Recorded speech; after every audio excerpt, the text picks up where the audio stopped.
अमेरिकी राष्ट्रपति ट्रंप अब दुनिया भर के देशों पर फार्मा टैरिफ की तैयारी कर रहे हैं। ट्रंप प्रशासन ने फार्मा टैरिफ का प्रस्ताव दिया। इसके तहत दवाओं पर 200% तक टैरिफ की बात कही गई है।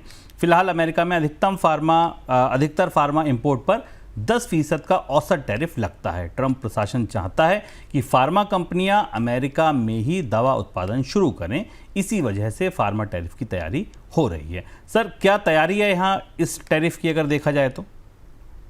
एक और संकेत व्हाइट हाउस से कल जारी किया गया जब एससीओ के समिट से भारतीय प्रधानमंत्री लौटे और चीन में वो समिट खत्म हुआ। वो फार्मा टैरिफ का था। निशाने स्पष्ट थे, चीन और भारत। ट्रंप प्रशासन ने कहा है कि वो आयातित और जो जेनरिक दवाएं हैं उन और खासतौर से जो एपीआईज हैं उन पर 200 से 250% तक टैरिफ लगा सकता है। इस बात का प्रस्ताव रखा गया, यानी चीजें लागू होने की दिशा में आगे बढ़ रही हैं। डोनाल्ड ट्रंप ऐसी बात कहते रहे, पर जो अब खबरें आई हैं वो प्रस्ताव तैयार होने की है। अभी 10% का सामान टैरिफ है जो पिछली बार डोनाल्ड ट्रंप ने लगाया था सभी तरीके के मेडिकल इंपोर्ट्स के ऊपर।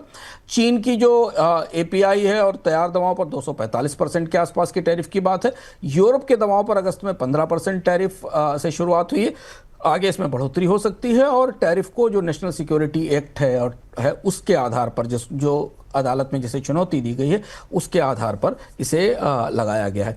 समय सीमा स्पष्ट नहीं है इस प्रस्ताव में कि टैरिफ कब से लागू होंगे, क्योंकि शुरुआत में डोनाल्ड ट्रंप ने इस बात का संकेत दिया था कि जो भारी टैरिफ हैं 150 से 250%, उन्हें 18 महीने तक टाला गया है ताकि दवा कंपनियां अपनी सप्लाई चेन बदल सकें और यूएस में अपना स्टॉक जमा कर सकें। पर अब जो नई पहल दिख रही है, इस वजह से ऐसा लग रहा है कि इन टैरिफ का एक हिस्सा शायद ट्रंप प्रशासन जल्दी अमल में ला सकता है।